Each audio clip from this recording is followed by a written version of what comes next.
హరి ఓం శ్రీ గురుభ్యో నమః.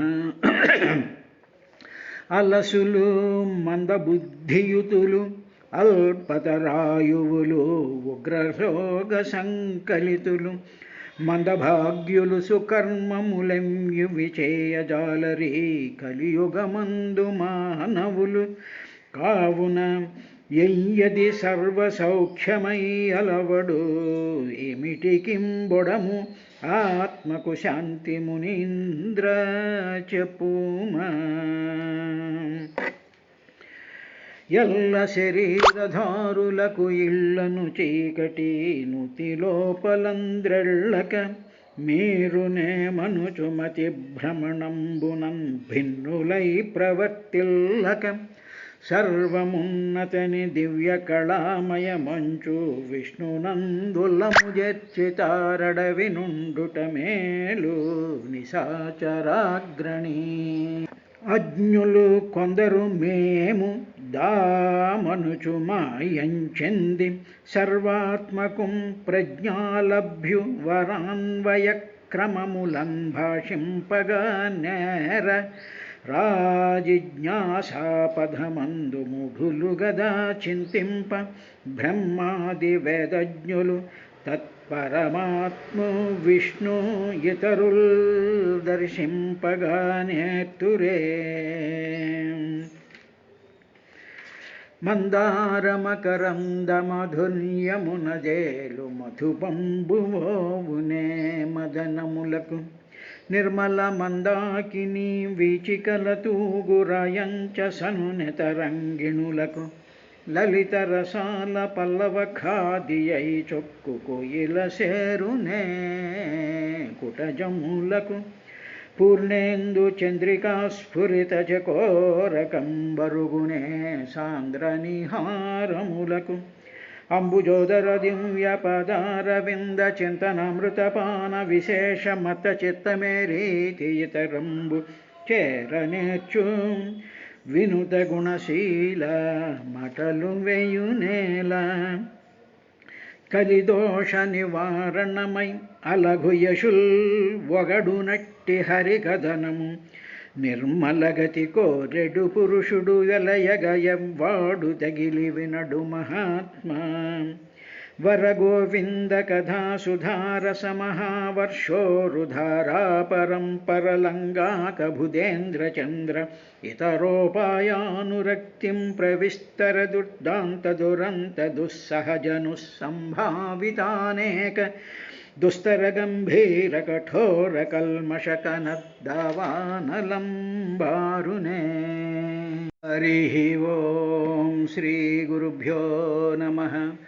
గీతం మయేదం నరదేవనందనాః పరస్య పుంసః పరమాత్మనః స్తవం జపంత ఏకాగ్రధియస్తపో మహత్ చరధ్వమంతే తతాప్స్యదేప్సితం అని చెప్పి రుద్రుడు ఆ ప్రాచీన బర్హి మహారాజు కుమారులైనటువంటి 10 మంది ప్రచేతసులకి కూడా యోగాదేశము అనేటువంటి పరమాత్మ సంస్థాన్ని ఆ స్థవాన్ని అంతటినీ కూడా వాళ్ళకి ఉపదేశించేటువంటి సందర్భంలో చివరగా ఏమన్నా సకల ప్రాణుల హృదయాంతరాలలోనూ ప్రాణరూపంగా చైతన్య రూపంగా ఇంటెలిజెన్స్ రూపంగా సర్వము తెలుసుకోగలిగినటువంటి ఆ మానసిక ఫ్యాకల్టీ రూపంలో ఆ పరమాత్మ ఉన్నాడు, ఆత్మరూపుడై ఉన్నాడు.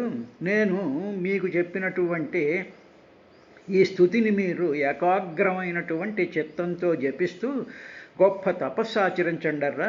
ఆ తపస్సుకి మెచ్చి శ్రీహరి మీరు కోరినటువంటి కోరికల్ని ఆయన తీరుస్తాడు అని చెప్పేటువంటి 79వ శ్లోకంతో చతుర్థ స్కంధం 24వ అధ్యాయం శ్రీమద్భాగవత పురాణే మహాపురాణే చతుర్థ స్కంధే రుద్రగీతం నామ 24వ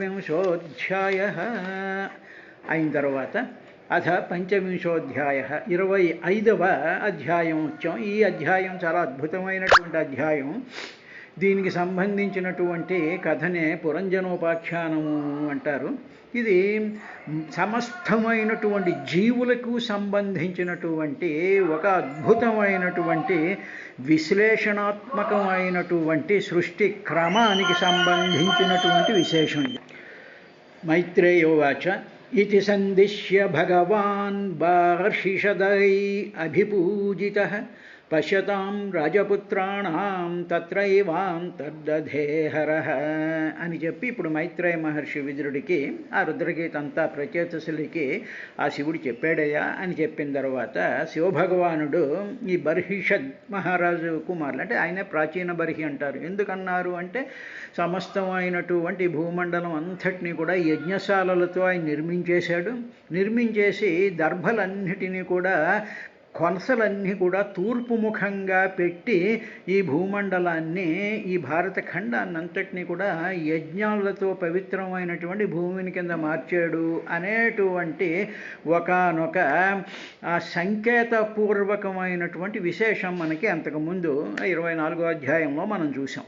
ఇక్కడ వచ్చేటప్పటికి ఏమిటండి, భూమి అంతటినీ కూడా దర్భల్ని ఈస్ట్ వెస్ట్ ఫేస్గా పెట్టడం ఏమిటి, ఈ యజ్ఞశాలలతో నింపడం ఏమిటిదంతాను కొంచెం అర్థం చేసుకోవడానికి కష్టంగా ఉంటుంది అనేటువంటి విషయాన్ని మనం కానీ జాగ్రత్తగా ఆలోచించినట్లయితే మహానుభావులైనటువంటి శ్రీ ఎక్కిరాల కృష్ణమాచార్యులు వారు ఆయన ఇటువంటి వేదంలో చెప్పినటువంటి విషయాలకి ఆయన అద్భుతమైనటువంటి వ్యాఖ్యానం రాశారు. ఇందులో ప్రాచీన బర్హి అనేటువంటి రాజు, ఈ రాజు ఎందుకు ఆయన రావాల్సి వచ్చింది అంటే భగవంతుడు ఈ సృష్టిని చెయ్యాలి అని అనుకున్నాడుగా. అంటే 44 లక్షల జీవరాశులు ఉండి నా సంకల్పం వాళ్ళందరూ కూడా ఈ పంచభౌతికమైనటువంటి దేహాలతో ఉంటే అది నాకు ఇష్టము అని చెప్పి ఆయన సంకల్పం చేశాడు. దానికి మాయను వాడుకున్నాడు. ఆ మాయలో సత్వరజస్తమ గుణాలు ఇవన్నీ కూడా ఉన్నాయి. ఆ కథ అంతా మనం చూసాం. ఇప్పుడు ఇక్కడ యజ్ఞశాలలతో ఆయన భూమండలాన్ని నింపాడు అన్నాడు. యజ్ఞశాల అనేటువంటి దానికి అర్థం ఏమిటండి అంటే, వేదం చెప్పినటువంటి అర్థం ఏమిటంటే జీవుల యొక్క శరీరాలను యజ్ఞశాలలు అంటారు. ఇది కొంచెం జాగ్రత్తగా మనం వేదం అంతా కూడా సంకేతకంగా అంటే సింబాలిక్గా చెప్తుంది. వేదం అంతా కూడా డైరెక్ట్గా చెప్పదు. కాబట్టి ఆ సింబాలిజాన్ని కానీ మనం అర్థం చేసుకున్నట్లయితే వేదంలో మనకి పురాణాల్లో వచ్చేటువంటి కథలకి మనకి చాలా విశదంగా అర్థమవుతూ ఉంటాయి. ఇప్పుడు ఈ ప్రాచీన బర్హి మహారాజు ఉన్నాడే, ఈయన యజ్ఞశాలలతో మొత్తం అంతా నింపాడు. అంటే ఏమిటి, శరీరాలతో. అంటే సృష్టి కార్యక్రమంలో బ్రహ్మగారు ఆదేశించినటువంటి నవబ్రహ్మలు వాళ్ళ యొక్క స్థితులను బట్టి ఇటువంటి మనువులు, తర్వాత ప్రజాపతులు, ఈ ప్రాచీన బర్హి లాంటి మహారాజులు వీళ్ళందరూ కూడా సృష్టి కార్యక్రమంలో వాళ్ళు పాల్గొని అనేక రకాలైనటువంటి జీవులను వాళ్ళు నింపారు. ఈ జీవులు అని ఏమండి దోమని, చేమని, ఇదని అదని అని చెప్పకుండా యజ్ఞశాలలు అని ఒకే మాట. యజ్ఞశాల అనగానే దోమ శరీరం, చేమ శరీరం, ఏనుగు శరీరం, చెట్టు శరీరం, పురుగు శరీరం, పేడ పురుగు శరీరం, సింహం ఒక్కటి కాదు. ఈ శరీరాలన్నీ కూడా యజ్ఞశాలలే. ఏమిటండి యజ్ఞశాలలు అంటున్నారు? యజ్ఞంలో ఏం జరుగుతుందండి? మనం జాగ్రత్తగా ఆలోచించుకున్నట్లయితే యజ్ఞంలో మనం సమిధలు వేస్తాం, కట్టెలు వేస్తాం, దాంట్లో రకరకాలైనటువంటి పదార్థాలను వేస్తాం. ఇదే మానవుడి యొక్క శరీరం, జంతువు యొక్క శరీరం, చెట్టు యొక్క శరీరానికి మనం ఏం చేస్తూ ఉంటామంటే పదార్థాలు లోపలికి వేస్తాం. లోపలికి వేసేటప్పటికప్పుడు ఏమవుతుంది, జఠరాగ్ని అని ఉంటుంది. అహం వైశ్వానరో భూత్వా ప్రాణినా దేహమాశ్రితః ప్రాణాపాన సమాయుక్తో పచామ్యన్యం చతుర్విధం అని చెప్పాడుగా భగవద్గీతలో. నేను వైశ్వానర రూపంలో, జఠరాగ్ని రూపంలో లోపల ఉండి ఆ అగ్నిలోకి ఈ పదార్థాన్ని, వేసినటువంటి పదార్థాలన్నింటినీ కూడా నేను జీర్ణం చేసేసి పచనం చేసేసుకుని వాటిని శక్తి రూపం కింద మార్చి జీవుడి యొక్క బతుకుకి కారణం అవుతున్నానని ఉంది కదా. అనేటప్పటికి అగ్ని అంటే ఏంటంటే మనకేదో మంట, లేకపోతే మనం హోమాల్లో చూస్తూ ఉండేట మంట అనుకుంటాం. కాదండి, థర్మోడైనమికల్ కండిషన్స్ని అగ్ని అని చెప్పి వేదం చెప్పింది. అంటే ఏమిటనమాట, ధర్మం అంటే హీట్ అని అర్థం, థర్మోడైనమిక్స్, డైనమిక్స్ అంటే కదిలేటువంటిది అని. అంటే the transformation of heat or the generation of heat by virtue of different chemical and physical రియాక్షన్స్లోంచి వచ్చినటువంటి ఆ థర్మాస్, ఆ వేడి ఉంది చూసారా, దానిని అగ్ని అని వేదం చెప్పింది. అంతేగాని ఏదో 4 కట్టె పుల్లలు వేసి 4 ఇటుకల మధ్యలో పెట్టింది అగ్ని అనేటువంటి కాన్సెప్ట్ మనం పూర్తిగా వదిలేయాలి. ఇటువంటి అగ్నిస్వరూపాలు మానవుడి యొక్క శరీరంలో ఉన్నాయి. ఇప్పుడు అదేవిధంగా గుండె ఎప్పుడైతే అలా టపా టపా కొట్టుకుంటూ ఉంటుందో, if any matter continuously vibrates there will be a generation of heat ఉంటుంది. ఆ హీట్ ఉంటేనే కానీ ఆ పదార్థం కొట్టుకోవడం అనేటువంటిది ఉండదు. అలాగే మానవుడి యొక్క దేహంలో 49 రకాలైనటువంటి థర్మోడైనమిక్ కండిషన్స్ ఉంటాయి. కాబట్టి ఇలాగ ఈ కండిషన్స్తో కూడుకున్నటువంటి మానవుడి యొక్క దేహాన్ని యజ్ఞశాల అంటారు. ఇప్పుడు ఈ యజ్ఞశాలలు అంటే ఒక్క మానవుడి దేహం అనే కాదు, సమస్త ప్రాణుల యొక్క దేహాలు కూడా వీటిని యజ్ఞశాలలు అన్నారు. ప్రాచీన బర్హి మహారాజు అనేటువంటి ఆయన ఈ సృష్టిని, ఈ భూమండలంలో ఇటువంటి జీవరాశులతో ఆయన నింపడానికి ఇన్స్ట్రుమెంట్ అయ్యాడు ప్రాచీన బర్హి. తరువాత దర్భలన్నీ కూడా తూర్పుముఖంగా పెట్టాడు, ఈస్ట్ వెస్ట్ డైరెక్షన్లో పెట్టాడు అని చెప్పాడు కదా. అంటే ఏమిటన్నమాట, ప్రాచీది అంటే ఏమిటి, తూర్పు వైపుకి సూర్యోదయం తూర్పు వైపు అవుతుంది. ఎప్పుడైతే తూర్పు వైపుకి అవుతుందో ఈ దర్భ అనేటువంటిది మానవుడి శరీరంలో ఉండేటువంటి ఇంటెలిజెన్స్కి, పవిత్రతకి, తెలివితేటలకి దర్భ సంకేతం. కాబట్టి అది తూర్పుముఖంగా ఉంటుంది. అంటే దాని అర్థం ఏమిటన్నమాట, సూర్యుడు ఉదయించినప్పుడు మన మానవుడి సమస్త జీవుల శరీరాల్లోనూ ఉండేటువంటి ఆ ఇంటెలిజెన్స్, ఆ మెలకువ మేలుకుంటుంది అని అర్థం.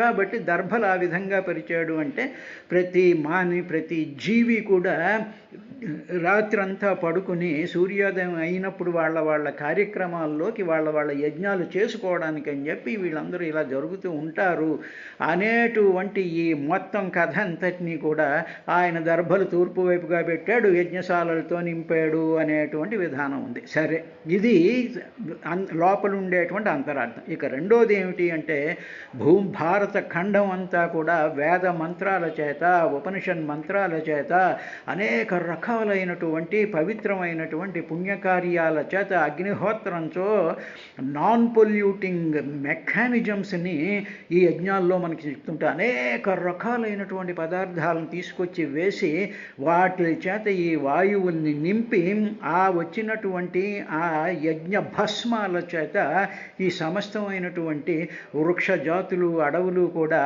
ఆ నీళ్లల్లో కలిసి వీటి నుంచి పెరిగేటువంటి మామూలు ఏమైనా ఫెర్టిలైజర్స్ అనుకోండి, ఆ విధంగా తయారు చేసి ఆ అట్మాస్ఫియర్ ఉండేటువంటి వాతావరణంలో ఉండేటువంటి ఆ సైక్లిక్ ప్యాటర్న్ని కాపాడడం అనేటువంటి క్రియని ఈయన యజ్ఞశాలలతో నింపాడు అంటారు. కాబట్టి ఇటువంటి యజ్ఞాలు అనేటువంటి మన వెస్టర్న్ కంట్రీస్లో లేవు, ఇక్కడ ఉన్నాయి. కాబట్టి భారతదేశం యజ్ఞభూమి, ఇక్కడ పుట్టడం మహాదృష్టము అనేటువంటిది ఉంది. మనం చూస్తూనే ఉన్నాం. మహర్షులు కానీ, రామాది అవతారాలు కానీ ఉండే మొత్తం అంతా కూడా ఇక్కడే ఉన్నాయి. మిగతా దేశాల్లోకి వెళ్ళేటప్పటికి రాళ్ళు, రప్పలు, గూండాలు, రౌడీలు, ఆ తర్వాత దోపిడీ దొంగలు, అక్కడికి వెళ్ళేటప్పుడు డిప్రెషన్స్, ఆ ల్యాండ్లో ఇవన్నీ ఉన్నాయి. కాబట్టే ఆ ల్యాండ్ పశ్చిమ వైపుకు ఉంటుంది. అంటే సూర్యుడు అస్తమించేటువంటి వైపుకు ఉన్నాయి కదా దేశాలన్నీ. అంటే సూర్యుడు అస్తమిస్తున్నాడు అంటే తెలివితేటలు లేకుండా తమో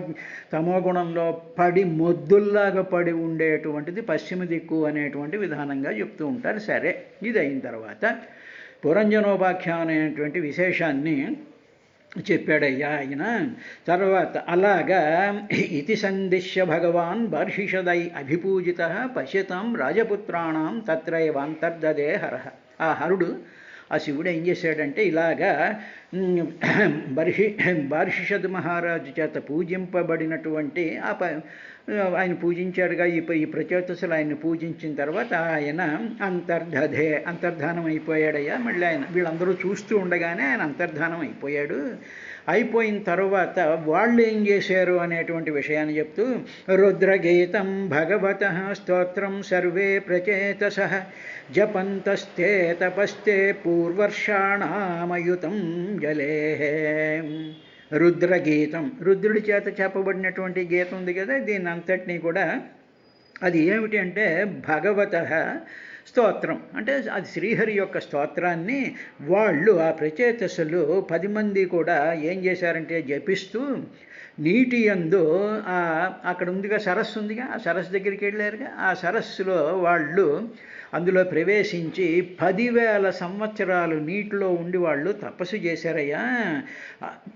ఆయతం అంటే ఆయుతం అంటే 10,000 సంవత్సరాలని అర్థం. దాంట్లో వర్షాణం ఆయుతం తప తేపు చేశారయ్యా వాళ్ళు. అందులో చేసిన తర్వాత ఈ లోపల తండ్రి ప్రాచీన బర్హి మహారాజు 10 మంది ప్రచేతస్తుల్ని అమర్రా మీరు సృష్టి కార్యక్రమంలో పాల్గొవాలి అనేటప్పుడు, అయితే ఆ నాన్నగారు మేము వెళ్ళి తపస్సు చేసుకుని వస్తాము అని చెప్పి వాళ్ళు ఇలా బయలుదేరి వచ్చారుగా.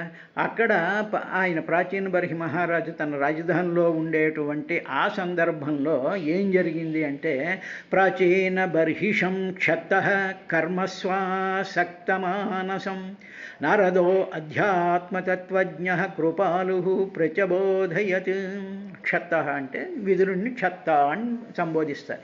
కాబట్టి ఓ విదురా, ఇప్పుడు ప్రాచీన బర్హి మహారాజు ఏం చేస్తున్నాడు, పిల్లల్ని ఇలా రండి అని పంపించేసిన తర్వాత ఆయన కర్మల్లో నిమగ్నమైపోయాడు. అంటే ఏమిటి, రకరకాలైనటువంటి జీవులను సృష్టించడం, వాళ్ళకి కావలసినటువంటి పరిస్థితులు కల్పిస్తూ ఉండడం, వాళ్ళకి ఆహారాలు ఇస్తూ ఉండడం, వాళ్ళని పోషిస్తూ ఉండడం, వాళ్ళకి రోగాలు వస్తే మిగతా పనులు చేస్తూ ఉండడం, ఇలా మానవులు చేసేటువంటివన్నీ ఉన్నాయి చూసారా. ఈ రకరకాలైనటువంటి కర్మలలో ఆయన అసక్తమానసం, దాంట్లో మనసంతా తగులుకుపోయింది. అదేవిధంగా ఈ ప్రాచీన బర్హి అనేటువంటి వాడు ఎవడు అంటే, బర్హి అనేటువంటి వాడు ఎవడంటే, ఇప్పుడు మనం కూడా ఒక ప్రాచీన బర్హి. అంటే ఏమిటి, తూర్పులో సూర్యుడు ఉదయించగానే మేల్కొంటాం. ప్రాచీ అంటే తూర్పు దిక్కు, తూర్పు దిక్కులో ఆ వెలుతురు. బర్హి అంటే ఈ ఇదన్నమాట, దర్భ అన్నమాట. దర్భ అంటే మనలో ఉండేటువంటి ఇంటెలిజెన్స్ తూర్పులో తెల్లవారుగానే మేల్కుంటుంది. అటువంటి ప్రాచీన బర్హులను మనం కూడా, అటువంటి వాళ్ళు మనం అందరం కర్మసు ఆసక్తమానసం, మనందరికీ కర్మల మీద ఆసక్తి ఉంటుందిగా, చేస్తూ ఉంటాం. అటువంటి ఆయన దగ్గరికి అధ్యాత్మతత్వజ్ఞ కృపాలు నారద ప్రత్యబోధయత్. అటువంటి ఆ సమయంలో ఇలాగా నిత్యము కర్మలలో నిమగ్నమైపోతూ రకరకాలైనటువంటి కొత్త కొత్త ప్రోగ్రాముల్లో నిమగ్నమైపోతూ ఉండేటువంటి వాళ్ళని ప్రత్యబోధయత్ మేల్కొల్పాడుట నారద మహర్షి వచ్చి. నారద మహర్షి ఎవరు అంటే అధ్యాత్మతత్వజ్ఞ. అధ్యాత్మము అంటే ఏమిటో, పరతత్వం అంటే ఏమిటో, భగవంతుడంటే ఏమిటో, పరమాత్మ అంటే ఏమిటో పూర్తిగా తత్వం అంటే యథార్థ స్థితిని తెలుసుకున్నటువంటి కృపాలు దయామయుడైనటువంటి నారద ప్రత్యబోధయత్ వచ్చి ఆయనని మేల్కొల్పాడట. ఎవరిని, ఈ ప్రాచీన బర్హిని. ఈ ప్రాచీన బర్హి ఏం చేస్తున్నాడు అంటే, కొత్త ప్రోగ్రాముల్లో పొద్దున్న నుంచి సాయంత్రం వరకు వాటిల్లో నిమగ్నమైపోయి ఉండేటువంటి సకల మానవుల్ని కూడా నారం దదాతి ఇది నారద అని నారదుడికి డెఫినేషన్. అంటే ఏమిటి, జ్ఞానాన్ని ఇచ్చేటువంటిది. నారదుడు అంటే వేణట్టుకుని ఎక్కడి నుంచో మన దగ్గరికి వచ్చి లేరా అని చెప్పక్కర్లేదండి. మనలోనే జ్ఞానస్వరూపుడైనటువంటి భగవంతుడు ఉంటాడు. ఆ భగవంతుడు మన మీద అనుగ్రహం కలిగితే, ఒరే నువ్వు 24 గంటలు కొత్త ప్రోగ్రాముల్లో పడి కొట్టుకు వస్తూ ఉన్నావు, పొద్దున్న లేచినప్పటి నుంచి సాయంత్రం వరకు ఏవేవో పనికిరాని పనులు, పనికొచ్చే పనులు ఇవన్నీ చేస్తూ ఉన్నావు. కాబట్టి యు గెటప్ ఎవేక్. ప్రత్యబోధయత్ అంటే మేల్కొలిపాడు. అంటే ఏమిటి, మనం ఏమండి మేము మేల్కొనే ఉన్నాం కదండి, ఈ పనులు చేస్తున్నాం ఆ పనులు చేస్తున్నాం ఆ పనులలో నువ్వు మేల్కోవడం అంటే ఏమిటి? నువ్వు చేస్తున్నటువంటి ప్రతి పనిలోనూ కూడా కర్మయోగంగా, నిష్కామంగా, ఫలాపేక్ష లేకుండా లోపల ఉన్నటువంటి ఒకానొక శక్తి నా చేత ఈ పని చేయిస్తోంది. నేను శరీరం కాదు, నాలో ఉండేటువంటి ప్రాణశక్తి స్వరూపమైనటువంటి పరమాత్మే నా ఇంద్రియాలని వీటినన్నిటినీ కదిపి నా చేత ఈ పనులు చేయిస్తున్నాడు అనేటువంటి ఆ భావంలో మేల్కోవడం, అది మేల్కొలుపు అంటే. ప్రత్యబోధయత అంటే అది అర్థం. ఆ కృపాలుడైనటువంటి ఏమిటి? దయగలిగింది నారదుడికి అంటే మనలో ఉండేటువంటి జ్ఞానానికి దయగలిగి వీడికి కొత్త ప్రోగ్రాంలు ఆపేసేసి ప్రశాంతంగా కూర్చుని అసలు ఏమిటి కర్మయోగం అంటే ఏమిటి, కర్మ సన్యాసం అంటే ఏమిటి, భక్తి యోగం అంటే ఏమిటి, క్షేత్రజ్ఞ విభాగ యోగం అంటే ఏమిటి, ఆ యోగము అనేటువంటి పదానికి అర్థం చేసుకుని ఉండాలి అనేటువంటి జ్ఞానాన్ని మనలోనే ఉండేటువంటి కృపాలు అయినటువంటి నారదుడు వచ్చి చెప్పాట. అయిన తర్వాత అప్పుడు ఆ నారదుడు ఆ ప్రాచీన బర్హి మహారాజుతో ఇలా అన్నాడు: శ్రేయస్త్వం కథమద్రాజన్ కర్మణాత్మన ఈహసే దుఃఖాని సుఖావాప్తి శ్రేయస్తన్నేహ చేష్యతే. రాజా, నువ్వు కర్మ మార్గాలు చేస్తున్నావుగా, రకరకాలైనటువంటి పనులు చేస్తూ ఉన్నావా? దీన్ని ఏ శ్రేయస్సు కోసం చేస్తున్నావు? What for you are doing all these things? నీకు ఏదైనా జ్ఞానం ఉందా? ఏదైనా నువ్వు చేస్తున్నటువంటి పని దేనికోసం చేస్తున్నావు? దానికి ఒక లక్ష్యం, దానికి ఒక గతి, దానికి ఒక టార్గెట్ ఉండాలి కదా. దేనికోసం నువ్వు చేస్తున్నావు? ఎట్టి శ్రేయస్సును సంపాదించడానికి ఏం చేస్తున్నావు? తర్వాత నువ్వు అనుకున్నటువంటిది ఏమిటంటే ఇలాగ పొద్దున్నే వచ్చేసేసి ఏదో కార్యక్రమం చేసేసేస్తే నా కాలక్షేపం అయిపోయిందని చేస్తున్నావా? లేకపోతే ఏదో పుణ్యం వచ్చి నాకు పడిపోతుంది, పుణ్యం రాగానే నేను 4 బంగారు నగలను 10 చీరలు కొనేసేసుకొని, కార్లు కొనేసేసుకొని ఊర్లమ్మడి పడి కిట్టీలు పార్టీలు వెళ్ళిపోతానని కోరుకుంటున్నావా? ఏమిటి? Why are doing these things? నీవు కర్మ మార్గం చేత కర్మచే ఆత్మన కథమత్ శ్రేయ ఈహసే. కథమత్ ఎట్టి, కథమత్ అంటే ఏమిటి? What is that? శ్రేయ, ఏ శ్రేయస్సుని ఈహసే కోరుకుంటున్నావు? డైరెక్ట్గా అడుగుతుందండి మనలో ఉండేటువంటి జ్ఞానం. Why you are doing this? ఏం ఫోటోల కోసం దిగుతున్నావా? లేకపోతే కాలక్షేపం కోసం వస్తున్నావా? లేకపోతే ఎవడో చెప్పాడు, విరవద ఎవడో చెప్పాడు ఏమి చేసేస్తున్నావా? What is this? What is your target? Why are you doing this అని చెప్తూ, నీకు తెలియదులే ఈ కార్యక్రమాలన్నీ కూడా ఎందుకు చెయ్యాలి, శ్రేయస్సు అంటే ఏమిటో తెలిసినా నీకు అంటే మొట్టమొదటి దుఃఖహాని సుఖ అవాప్తి అంటే ఒకట్రా అబ్బాయి, శ్రేయస్సు అంటే దుఃఖం తొలగడం, తర్వాత సుఖ అవాప్తి సుఖం లభించడం అనేటువంటిదే శ్రేయస్సు. కర్మ మార్గంలో ఇటువంటి శ్రేయస్సు లభించునని విద్వాంసులు అంగీకరించటం లేదు. ఇహ ఇష్యతే అంగీకరించటం లేదు. అంటే విద్య అంటే మంత్రస్వరూపం తెలిసినటువంటి వాళ్ళు, ధర్మం తెలిసినటువంటి వాళ్ళు, భగవంతుడంటే అనుభవం చెందినటువంటి వాళ్ళు, మహాత్ములైనటువంటి ఆత్మజ్ఞానులు ఎవరు కూడా ఈ కర్మ మార్గాల వల్ల నీకు దుఃఖం తొలగుతుందని కానీ, నీకు సుఖం కలుగుతుందని కానీ వాళ్ళు ఎప్పుడూ ఒప్పుకోలేదు. ఇదండి, మనకి దుఃఖం కలుగుతూనే ఉంటుంది, సుఖం పొందడం అంటూనే ఉండదు. ఏమిటి అంటే, నా దుఃఖం పోలేదండి, ఇన్ని వ్రతాలు చేశాను, ఇన్ని హోమాల్లో కూర్చున్నాను, ఇన్ని ఫోటోలు తీయించుకున్నాను, ఇన్ని కొత్త కార్యక్రమాల్లో చేస్తున్నాను, నా దుఃఖం నాకుంటూనే ఉంది, నా రోగం, నా రోస్టు, నన్ను మాటలు అనేవాళ్ళు, ఇది అనేవాళ్ళు, అలా అనేవాళ్ళు, ఇవన్నీ మామూలుగానే ఉంటున్నాయిగా ప్రతి మనిషికి కూడా. కానీ ఇవన్నీ ఎందువల్ల వస్తున్నాయి? నువ్వు చేసేటువంటి కర్మం యొక్క గతిని, లక్ష్యాన్ని, టార్గెట్ని అసలు నువ్వు దేనికోసం చేస్తున్నావు అనేటువంటిది లేకుండా గుడ్డెద్దు చేలో పడ్డట్టు నువ్వు చేసుకుంటూ పోతావు. అది వ్యాపారం కానివ్వండి, ఎలక్షన్లు కానివ్వండి, చదువులు కానివ్వండి, చట్టుబండలు కానివ్వండి, ఏదైనా సరే మనకి ఒక అల్టిమేట్ లక్ష్యం ఒకటి ఉండాలి, ఒక గోల్ ఒకటి ఉండాలి. ఆ గోల్ ఏమిటి అంటే దుఃఖ హనిహి సుఖ అవాప్తి, ఈ రెండు ఉండేటటువంటిగా చెయ్యాలి. అంతే తప్ప ఊరికనే కర్మలు గుడ్డెత్తి చేలో పడ్డట్టు చేసుకుంటూ పోతే మాత్రం అది శ్రేయస్సు పూర్ణంగా లభించునని విద్వాంసులు అంగీకరించడం లేదు. ఎవడు కూడా దాన్ని ఒప్పుకోవటం లేదే, మహానుభావులైనటువంటి వాళ్ళు. లేదండి వాళ్ళు ఒప్పుకోకపోతే పోయారు, మా గురువుగారే మాకు చాలా గొప్పవాడు, ఆయన స్పెషల్ పూజలన్నీ చేయించేస్తున్నాడు, ఆయన ఒప్పుకుంటున్నాడు కాబట్టి అనుకుంటే అది ఇంకా అంతే. సరే, ఇంక అటువంటి వాళ్ళని ఏం చెప్పలేం.